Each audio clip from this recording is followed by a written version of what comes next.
Hey, everyone, this is Drew and JC here with another episode of Comedy Watchers, the show that I'm sure everybody is still thrilled to see us uploading Yeah, almost daily. yeah. We have a pretty interesting guest I'm looking forward to speaking with, and you guys know the drill. It's going to happen after the intro.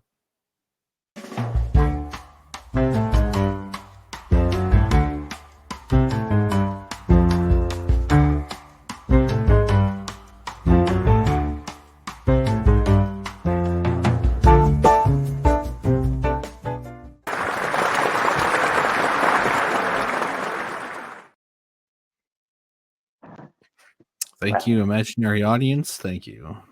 Hey, that helps my schizophrenia to hear that every time. Just so you I know, figured that was the reason you put it there in the first place.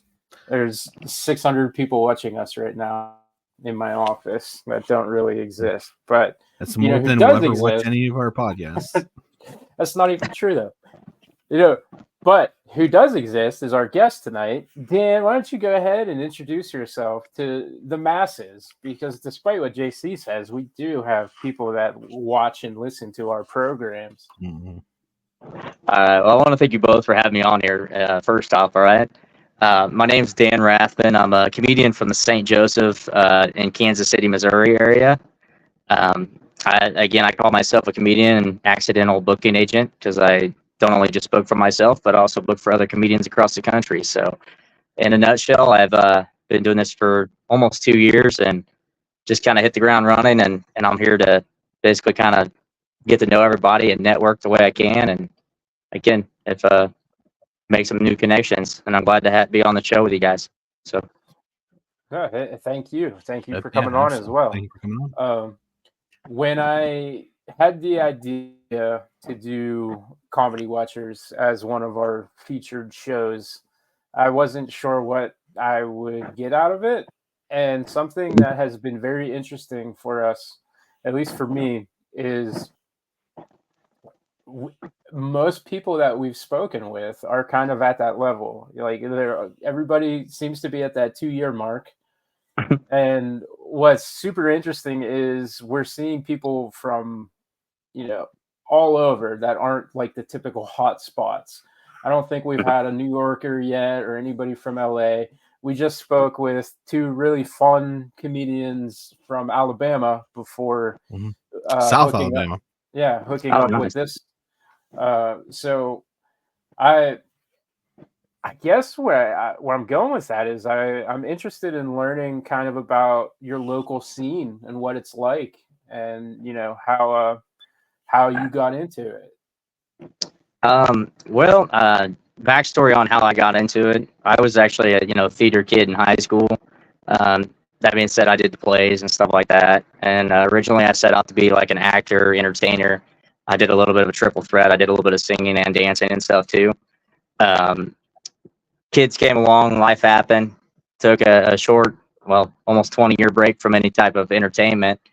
And then last year, when around February, my high school theater teacher, who was like one of my big inspirations on me to chase my dreams, she passed away unexpectedly.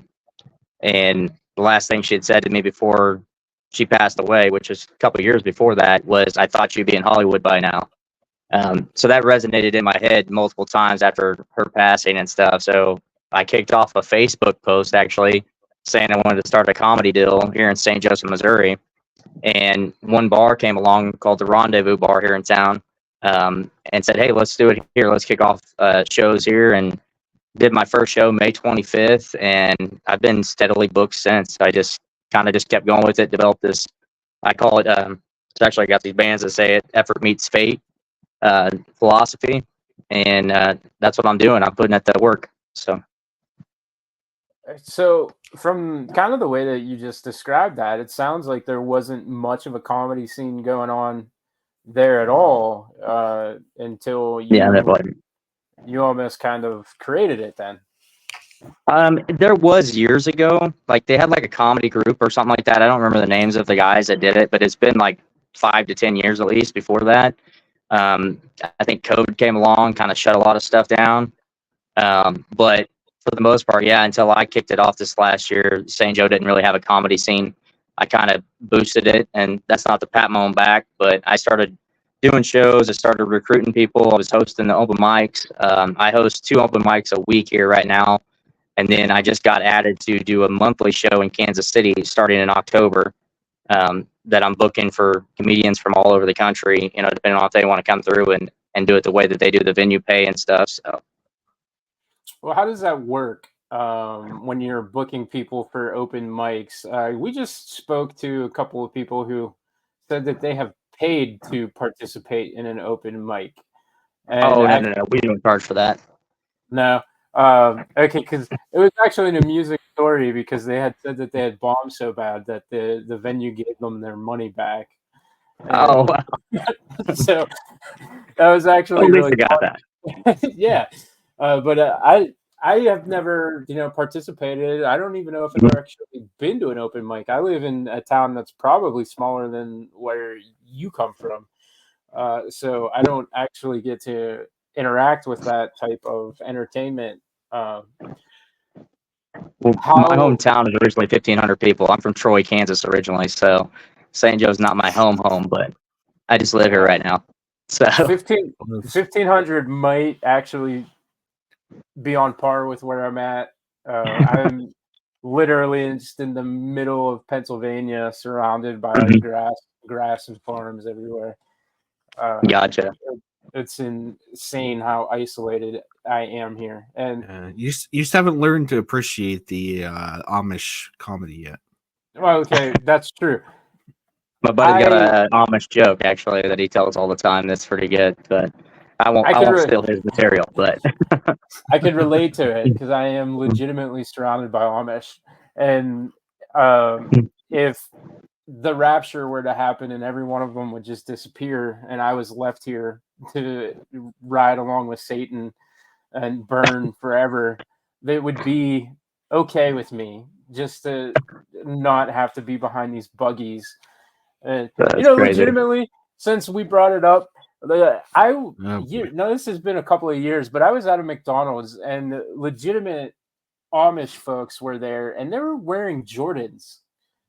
And I took my phone out and I was like having a Karen moment. I wanted to go over there and like cause a scene and record them and, just be like that horrible person that everybody ends up making fun of because I'm laying on the ground having a tantrum over these people. Well, we can already see how deep seated those aren't in your heart because you completely derailed the conversation. Yeah, for Amish people at McDonald's. I don't think we're gonna lose any Amish listeners over it either. Everybody wants those nuggies, man. I'm telling you, that's what it is. I mean, they can have the nuggies, but you don't need to be wearing the Jordans if you're if you're not gonna go clean your horse poop off of the road and I have to drive through every day. No, you don't. Definitely not. My Jordans will get your poop on them. You're not allowed to wear them. Yeah, exactly. I don't even own a pair of Jordans. That's what's funny. So that's crazy that an Amish person does, but I don't. Like, I usually rock t-shirt, boots, and jeans. That's kind of my thing. So, and then of course this hat that some people talk crap on all the time, but it's kind of my signature now. So. No, the newsboy is awesome. I'm a newsboy guy. I have so many of them. Yeah. So I'm actually glad we didn't wear the same one. I'm trying to get Boston Scally to sponsor me. That's what I'm trying to do. So. Yeah. This is actually one of my characters I play on here, and it's really racist, and we get canceled every time I do it. So. Oh, nice. No, yeah. You look like the dude in the box off of Pee Wee Herman show. That's what it is. Drew, you better take this before I say the jokes. Go ahead. Hey, we're off the rails. I'm about to start swearing because of the Amish. So, all right, let's rewrap.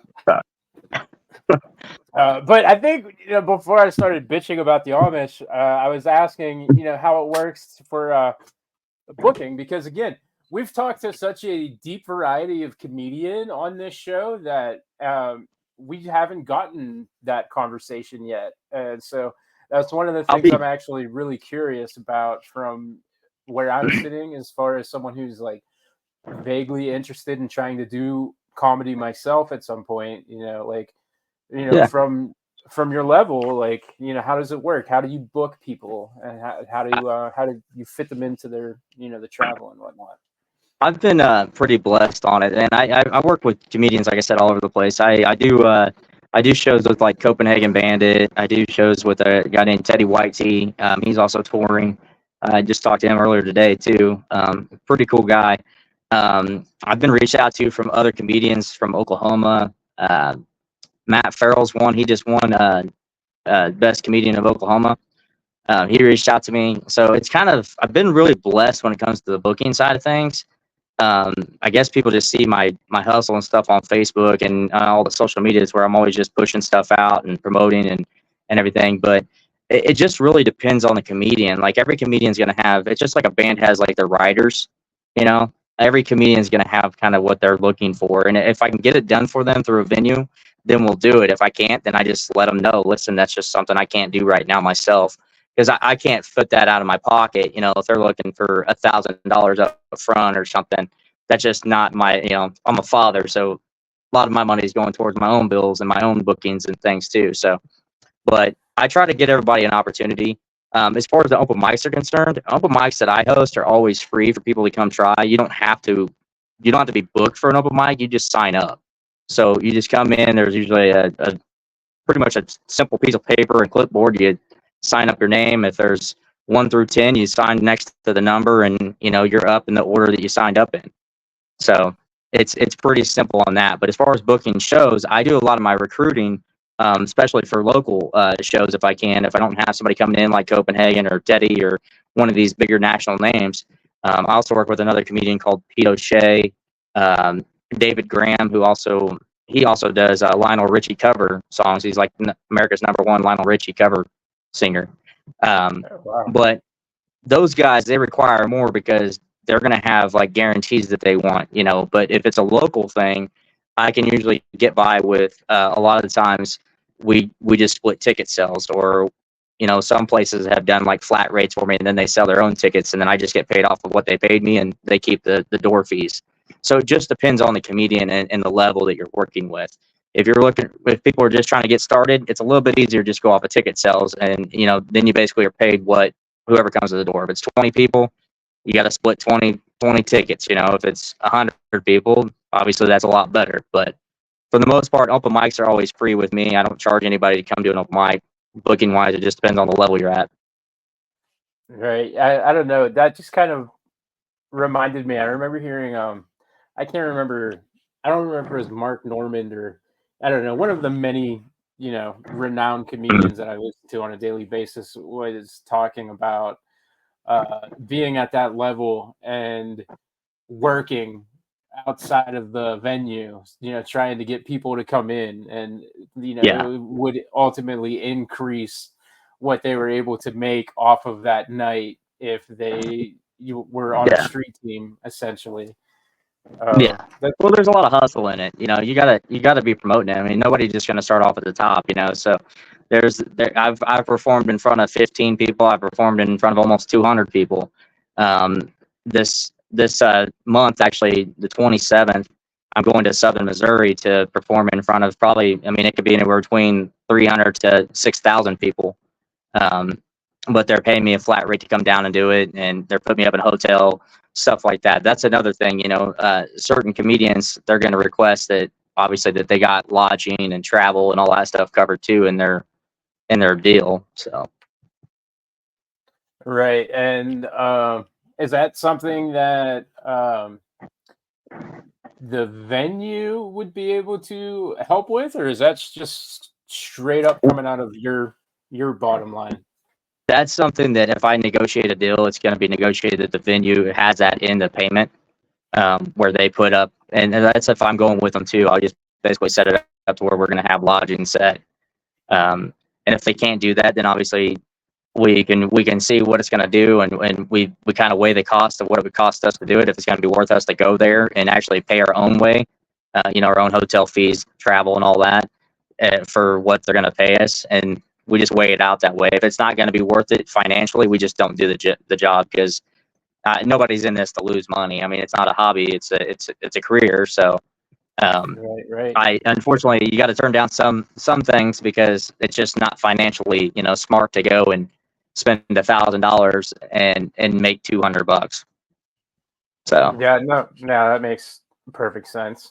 The business aspect, I find it fascinating, I guess, because I'm so far away from it. And the only thing that I, have any knowledge is when, I hear something on a podcast or whatever. Everybody's always super willing and eager to kind of talk about that, the beginning or the hustle, as you kind of called it earlier, mhm, that they had to go through, especially like successful ones.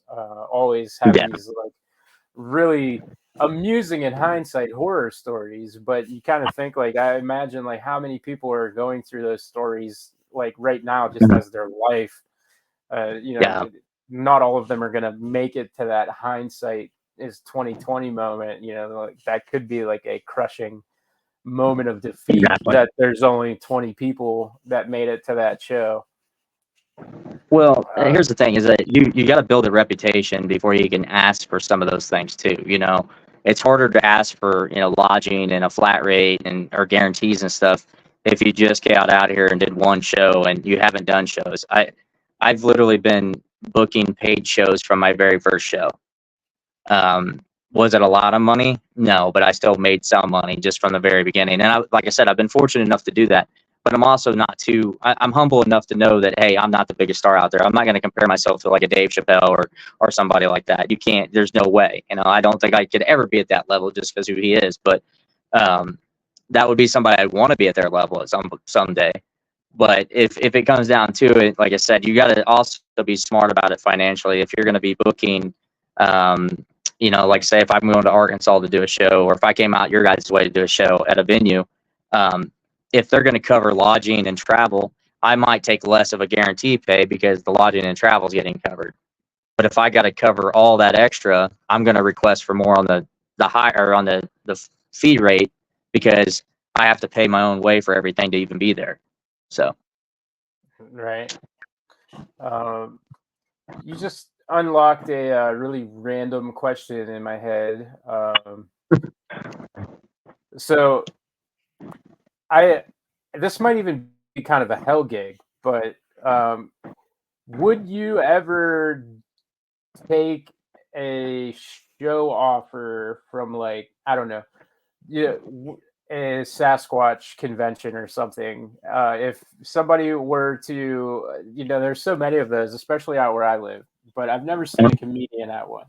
So if like somebody reached out to you and they said like, "Hey, can you get 15, 20 minutes of Sasquatch material and come out to this show?" Would that be like a gig you would be interested in? oh yeah, definitely. Yeah, I mean, I'll do gigs wherever. I'm going to Florida in November actually to do a show down there with a comedian that reached out to me the other day. I got two shows down there, the November 9th and 10th, down in Crestview area, and I'm looking forward to those. That's at an American Legion, and they he said I couldn't say the F word or you guys mind if I say I get pussy? I couldn't say it on there. So, and I was like, he said I couldn't say that. And I was like, I could work on that. I could not say that in my sets, or limit the cursing and stuff too. Because I'm more of a raw comedian. I'm off the cuff. I do a lot of crowd work. I do things that are in the moment. So sometimes I'll have a set obviously in place, but I'm also able to go off the rails if I need to because you're going to have hecklers in the crowd. You're going to have people that are going to say stuff and they're going to take you off the subject. So, but I'm also one of those guys, I'm an opportunist when it comes to things like that. If it's something that hasn't been done, I'm your guy. I'll trailblaze it. That's how I look at it. That's what I had to do here for the comedy scene. I'm all about doing it anywhere else too. So, Right. And I feel like it's almost kind of expected now due to mhm, social media that people are showing up expecting crowd work and interaction. yeah, That seems to be where all of the at least the TikTok fans are getting mhm, their content from is just kind of watching those. And I know yeah, a lot of people, it's kind of their throwaway clips. That way they're yeah, not burning actual material, but. yeah. Uh, yeah, it's kind of become like its own thing with the crowd work. So I But look at mean, Matt Rife. I mean, it's making his career. right, So, right, exactly. That's kind of what so his new special came out. What, like last week or 2 weeks ago, and yeah, I loved it. yeah, my wife adores him, and Mhm. I was like, yeah, I guess I'll watch the new Matt Rife with you, even though you won't watch like Shane Gillis with me. I love Shane though. Shane's amazing. I'd love to work with Shane too. So Yeah, him and Theo Vaughn, man. Theo Vaughn's hilarious too. yeah, You yeah, want to for talk about out of sure. pocket?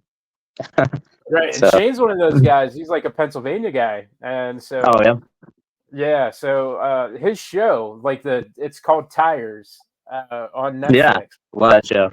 Yep. Well, I was going to ask because I don't know, as someone who lives in dead ass center Pennsylvania, if anyone else in the world can get the show or relate to it in any way. It's the Oh, dude, I most laughed all the way through accurate. it. Yeah, it's the most accurate depiction of what this area is where I live. Mhm. It was insane.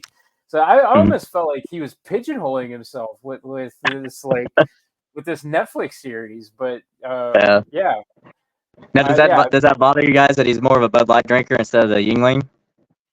nah, man, I hate Yingling. You do? Yeah, I'm definitely a Bud Light guy. You know, even Dang. though Kid Rock would kick my ass and call me a homo or whatever. He's But back to drinking, I think, now though. I think since Shane started being the sponsor, or he's sponsoring them or partnering with them or whatever. So I'm actually a big Miller Lite guy. I've been a Miller Lite guy forever. So that's kind of who I'd be probably working on to get me sponsored with. But it's the yeah, Boston Scally and Miller Lights are my two things. So I think Iron City here was better locally than Yingling, but I'm not the dark lager drinker, you know. So same I've here. never. I tried a flight the other day. It's because my boss was talking about it, and we were doing like a history of beers and stuff, and they started talking about Yingling being like one of the longest running, places. And uh, one of the older guys that was working with us, he said that if you start drinking that, your hair is going to probably turn purple and all this other stuff. And so I went and had a beer, and I took a picture of it and sent it to my boss. I said my hair didn't turn purple, but my hand went a little limp. So.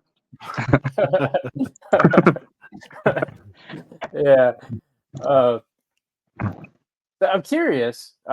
Since you said that you had started out as a kind of a theater kid, um, Mhm. getting into comedy, then did you have maybe some other influences? Were you into maybe the sketch scene or improv or anything like that? Because I feel like I Huge wasn't a improv. okay. Yeah, I was gonna say I wasn't like necessarily into theater. I did yeah, stage stuff. I was like a stagehand. Like I didn't actually perform, but I was Yeah. always super into improv, and I think like there's probably a lot of yes anding going on Mhm. in high school performances of Joseph and the Amazing Technicolor Dreamcoat or whatever. Well, I brought up Dave Chappelle, and man, I grew up watching, the Chappelle show and stuff like that. So that was kind of like a big influence for me. I also like, as far as stand up was concerned, I watched like, and yet, granted, I'm almost 38. I'll be 38 this year, in December, and I watched a lot of Richard Pryor, Eddie Murphy, all those guys growing up.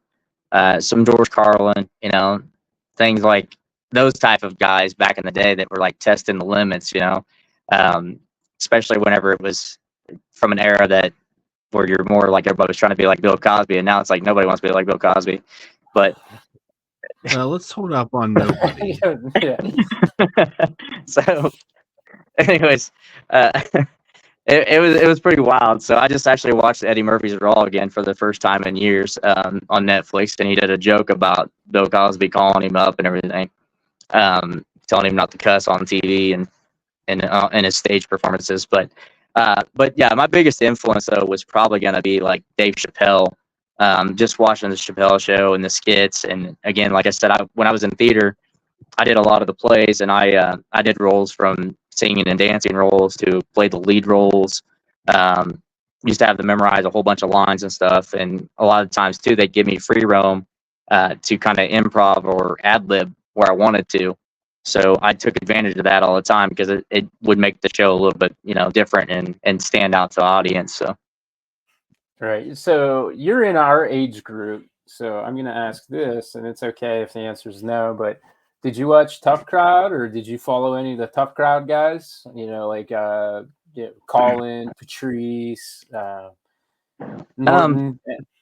I liked the Priest. Um, now you said Norton. Yeah, Jim Norton. Yeah, Jim was pretty good. He's the one that's like really really pale, right? Yeah, he's definitely pale, He's a clean short, kind of comedian look though. like. He's a clean comedian. Yeah, he's pretty good. And you're talking about Colin Quinn too. Yeah, Yeah, Colin wasn't really my go-to favorite. He was good. I mean, he's all right. I wasn't really a big fan of him, but I would say out of that, it'd probably be Norton was probably my favorite. yeah. But Also, I'm not Rich against Voss clean as well. comedy. Who? Rich Who? Voss. Oh yeah. See, I don't know him as well. So Okay. Yeah, no. Voss was. I mean, he's been doing comedy forever. Like he's almost mhm. 70, but like his kind of big claim to fame was he was on the first season of that NBC stand-up show. I can't even remember the name of it off the top of my head, but they had Last that. comic standing. Yeah. He was Yeah. on Last Comic the year that Dat Van won, and Nice. but you know, Yeah. yeah, a real comedian. Those dudes Yeah. like anybody Patrice adjacent, I've always been like a really big fan of because I think Patrice was such a genius, and I think Yeah. it's cool that he's caught on with a lot of people, like almost mainstream at this point now, almost like what 20 years after he died. Yeah. But yeah, Eddie Eddie Murphy obviously great, and Pryor and Yeah. Carlin obviously.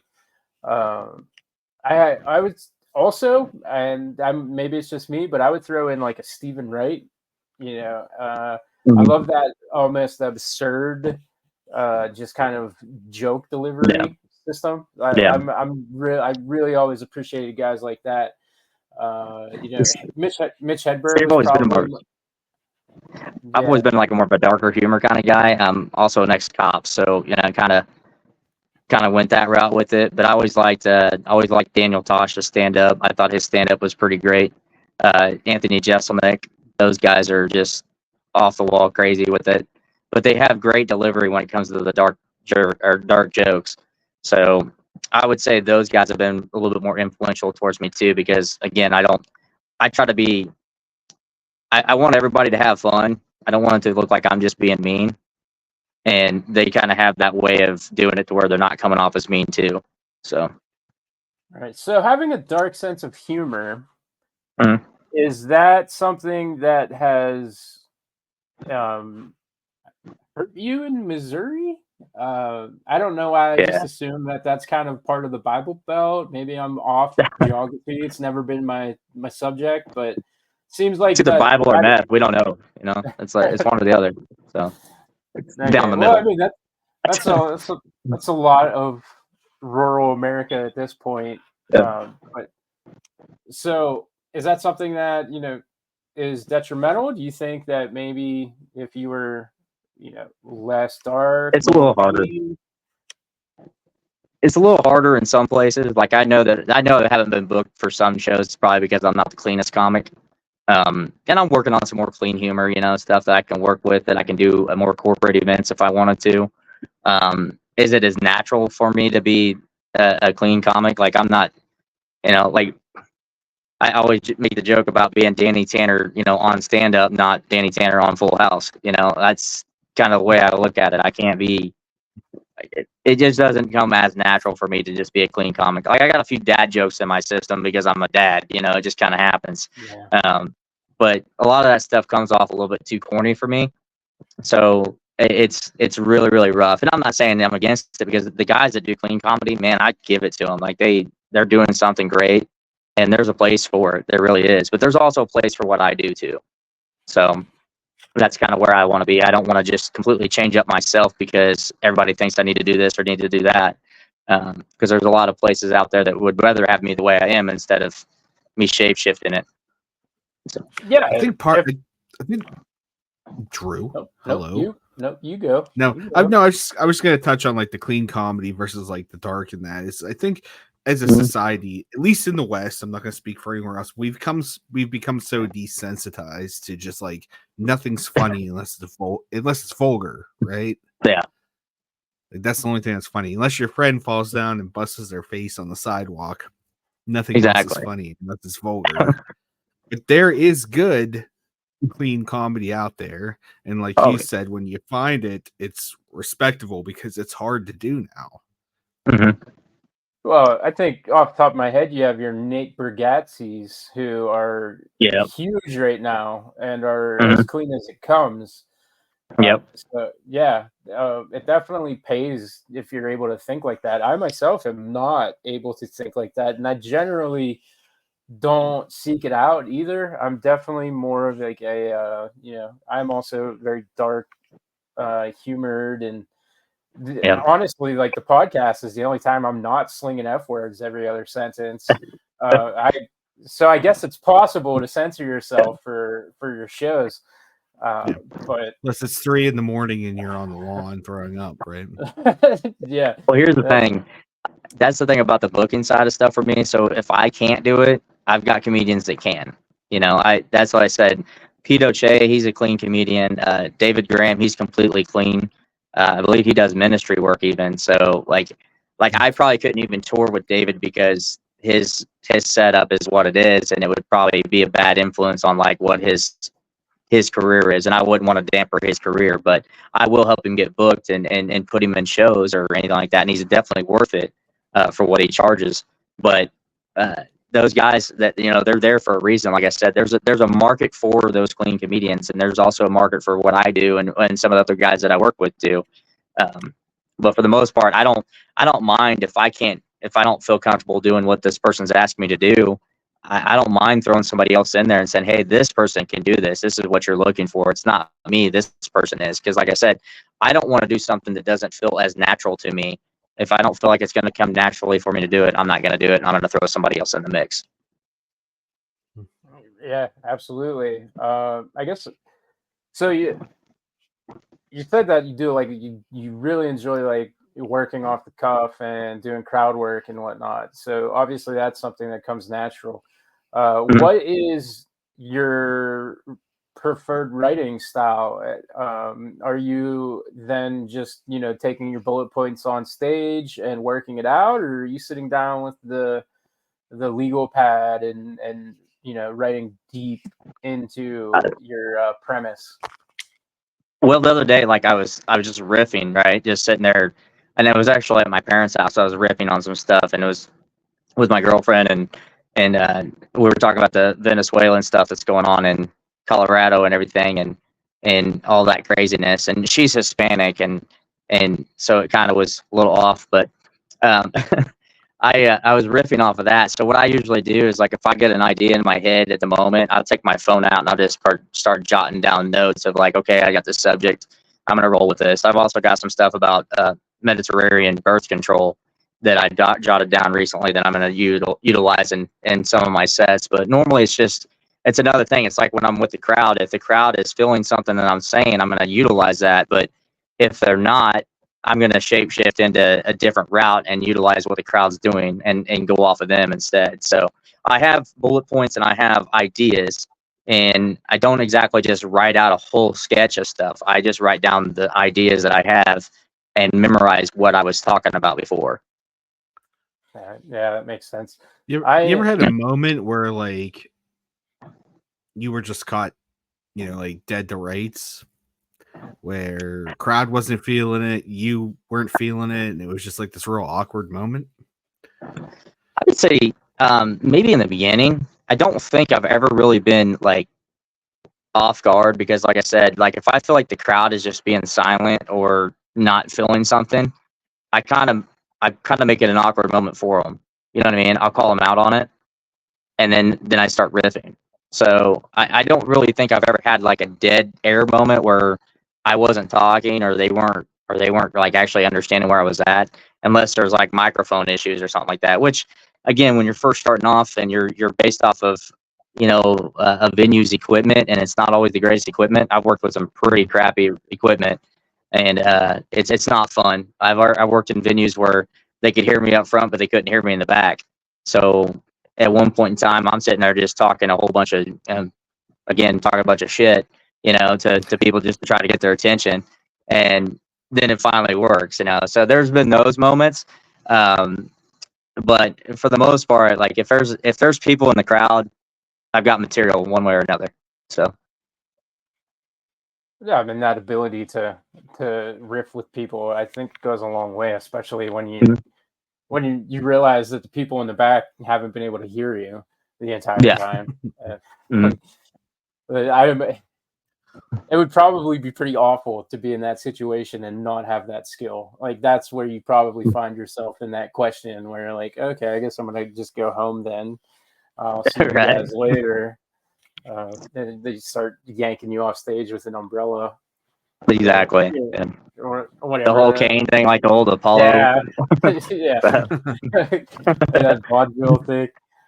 Yeah. I think I would be happy if they did that once, just because it'd be fun, to say that you got that, It's Everybody's kind of a gotta get it tradition.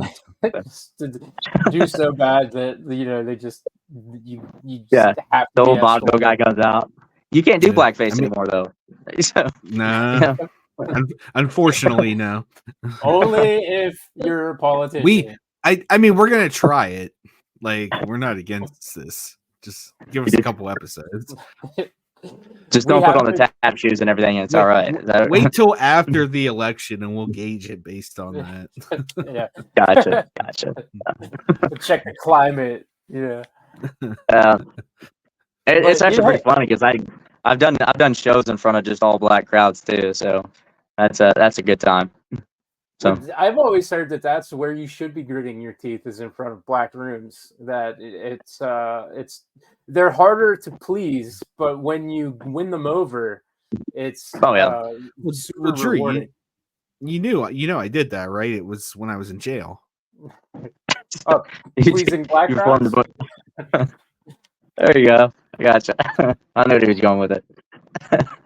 But no, it was cool. I actually made a lot of friends out of it. I've been on a couple other podcasts and stuff with buddies that I made from that crowd that were there and stuff, and made new fans and everything. So, because like I said, when I came out, it was a tough crowd, and I was the only white guy there. I was the only white performer there. It was pretty wild, but I went out there with some bravery and Miller Lite and just rocked it. So. Yeah, that's probably my best performance, but it was a good one. So yeah, and then once you win those rooms over, you're like untouchable. That's how Big J came up out in Philadelphia, just hitting all the black rooms from Philly to New York, and it really helped him grit his teeth. So yeah, it solidified me in Kansas City. So yeah, it got me booking more shows down there. So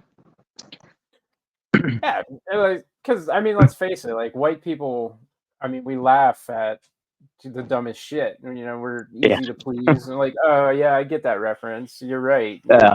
This is just like Michael Kyle from The Office. But right. You mean Michael Scott? Yeah, whatever. I don't. But man, I hate mayonnaise. I'm gonna tell you that much. I can't eat mayonnaise. So. Michael Scott. I never watched The Office. I don't know.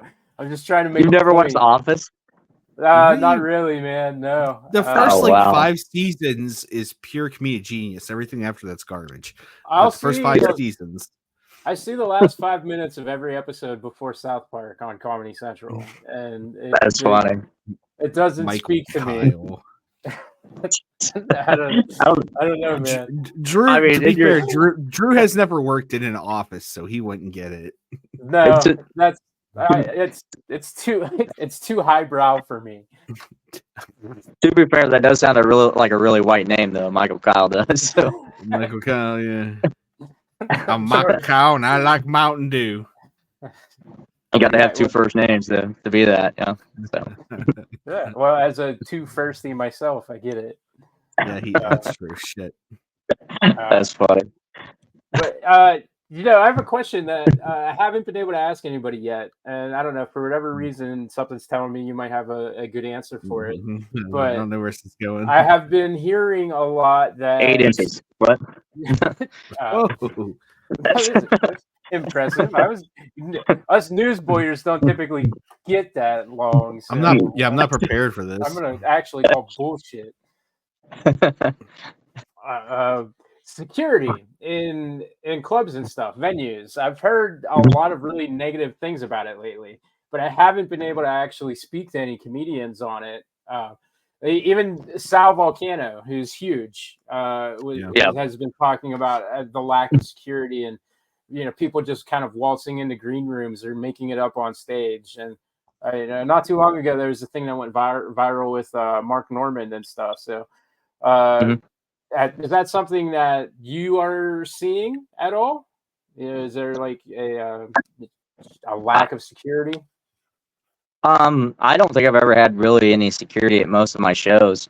Um, I think there's been, a couple bouncers or something at doors, but for the most part, it hasn't been a worry. Like we haven't had to, worry about anybody coming in and starting trouble or anything like that. But that's another thing about being up there on stage and my background in like law enforcement, and I actually do security full time for a job too outside of this, Oh, and nice. it's kind of my background. I kind of scan the room the whole time I'm up there anyway, so I'm watching from front to back of the room.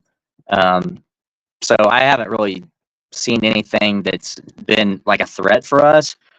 Now, if you did a bigger center, like like T-Mobile or one of these big venues or big, big arenas or something, I could see that being an issue. I could see where you're going to need it because people are going to be drinking, people are going to get stupid, and if you got 5 to 10,000 people in an area and say 8,000 of them are drinking, you're bound to have some problems. It's just one of those things. Um, but if you're doing a venue of 20 to 100 to 200 people, for the most part, your security should be pretty well taken care of if you got the right people picked out. So Yeah, I guess that's good. Um, some people like really make it sound like it's Mad Max out there in the comedy scene right now. So it could be I'm glad. that's. I would say depending on who you are, like I said, if you're a bigger name comedian, you might and you have the bigger crowd, you're gonna probably have more room for issues to arise.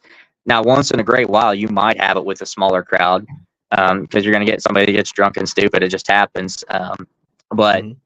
I would just say that the Mad Max stuff, it's kind of funny because I've been talking about how competitive comedians are. You know, a lot of the comedians out there, they don't want to help each other, and it's kind of sad because it's like they feel like it's like you're on a survival game or something. And it's like, dude, this doesn't work that way. We can work together. We can all get booked. I think that's why a lot of comedians have been reaching out to me because they see that I'm not being competitive. I know what I do. I know that my style is different than everybody else's. So I'm not on that same field. I'm not saying I'm above them, but I'm just not doing what they're doing. They might sit down and write for days and have some great jokes, but when I get up there, I get my element and I just do my own thing. But I also try to lift them up at the same time. So that's kind of Mad Max in some places. I think some of these guys are a little bit wild and crazy, and they'll look down on you and probably spit on you if they had a chance to. But for the most part, security wise, I haven't seen any issues like at any of my shows. But we also have I've had a lot of ex law enforcement and military and guys like that come in too. So Yeah, so the crowd that you're drawing is not the type of people that are gonna come in and become hostile. oh yeah, I've performed in front of like 70-year-olds too, man, and it's kind of crazy, being a dirty comedian The and you most got hostile crowd. do what? I see 70-year-olds, the most hostile crowd. Yeah, they are, man. I'll tell you, they don't get their Metamucil. It's wild. Like, But Bad. um, I just play "Thank You for Being a Friend" in the background, and they just kind of fall asleep to it. It's great. Um, but comedy was better when you could do blackface. What is this right, nonsense? that's what I'm saying. Speaking of, Some of them might say that. I'm not gonna lie. I mean, I'm from a country town, so I'm not saying that it's okay to be that way, but some of them probably would. It's a little awkward, but and I got probably a little bit of a country drawl to my voice sometimes, but it's it's pretty fun to perform in front of some people and then say some of the raunchy stuff that, and I'm probably not the worst that performs with me. That's actually the worst part about it is one of my buddies that he performs with me all the time. His grandmother's at almost every one of our show. So Okay. and we all call her grandma now because she's just amazing and she's kind of like our own little like part of our group. Yeah, that's sweet. I wish. Yeah. Yeah. No, cool grandmas are awesome. My grandma was Oh, yeah. awesome. I had a hardcore punk band sent Oh, to her nice. house to Ruiner. The band's name is Ruiner. JC and I are at a show, Agnostic Front. Agnostic Front. Yep. And Ruiner is one of the opening acts, and they're like, hey, by the way, we need a place to crash. And I'm like, you know what? My grandma has a place to crash. So like, she's got snacks. I go over and I offer this hardcore metal group of 9, I think. It was a 9-piece. My grandma's house. You know, I call my grandma after the show, and I'm just like, hey, I'm having some people over tonight. Hope you don't they're mind. already there.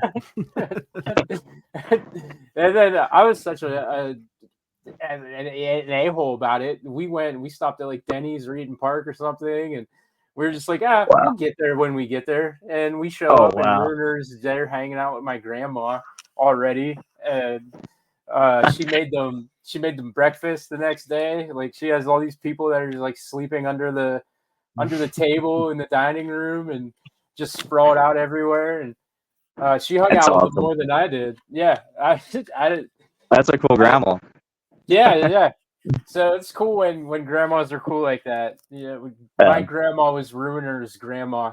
They gave us a bunch of free merch, and then she waited. She was the politest woman in the world. You know, she waited until they left to be like, "Why did you do that? Like, what was it? What was your thought process of why did you do that to me?" My grandma's a huge Dave Chappelle fan, so she said if I ever got a chance to perform with him, that I need to have him call or something. So that's that's kind of crazy because she's 78 years old. So yeah, well, I mean, he's in his 50s. That's not. I don't even think that's super far from his demographic. Really, he's one of those guys that kind of speaks generationally. He does, because he's a great storyteller, man, and he does, like, the way he says stuff. He kind of says stuff without actually saying it. You know what I mean? Yeah. So says a lot without come out and saying it. Right. Yeah. He's a genius for sure. Mm-hmm.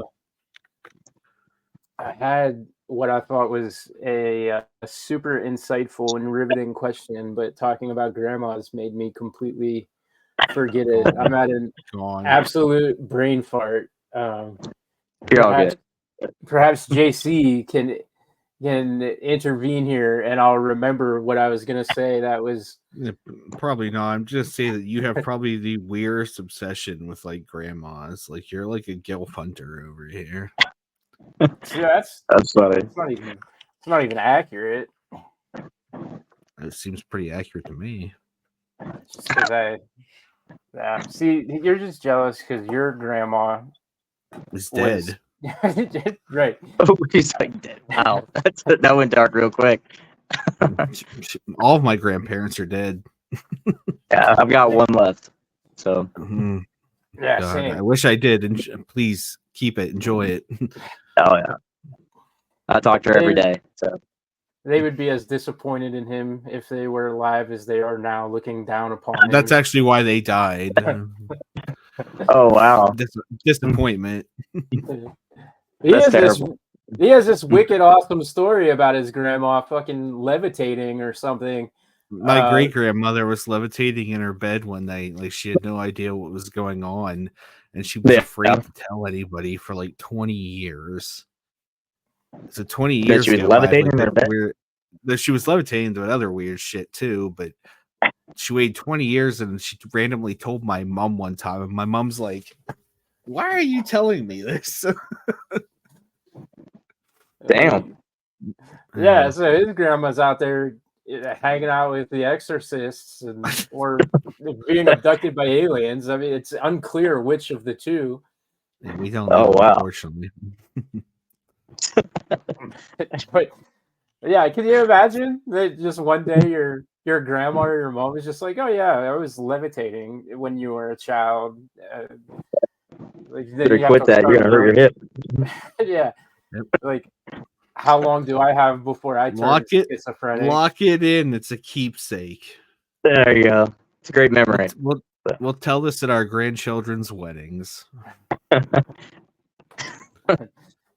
Every wedding Levitation. Yeah, exactly. It's just going to be passed down for generations now. It's got to be.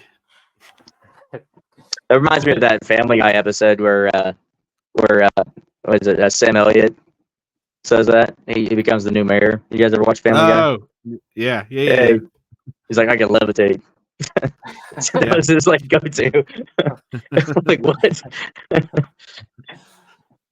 Oh crap, man! I just noticed that we're hitting that 50-minute mark. We usually end it around this time, so we don't go super long. If we You're all haven't good. lost anybody already, we fear that we will. You're gold, They guys. make it past 5 minutes. It's nobody. I always like to offer the guests, the last couple of moments to, talk about their gigs, any promotion, get your plugs in. So I'll go ahead and I'll pass it over to you and, kind of let you do that.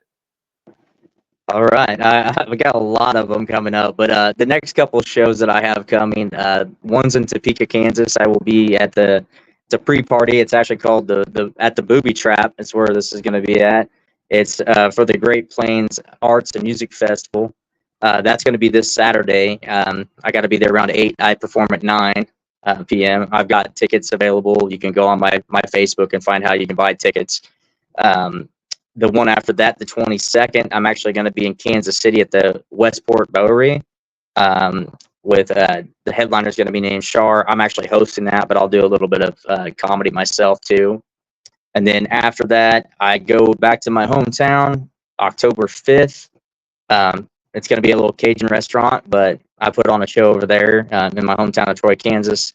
And then 6th of October, I'm back over in Kansas City again. I haven't got the location yet. It's kind of like a surprise type show that I'm doing down there with a bunch of my guys from Kansas City that I'm friends with. And then the 19th, I'm back in Wafina, which is another town by my hometown.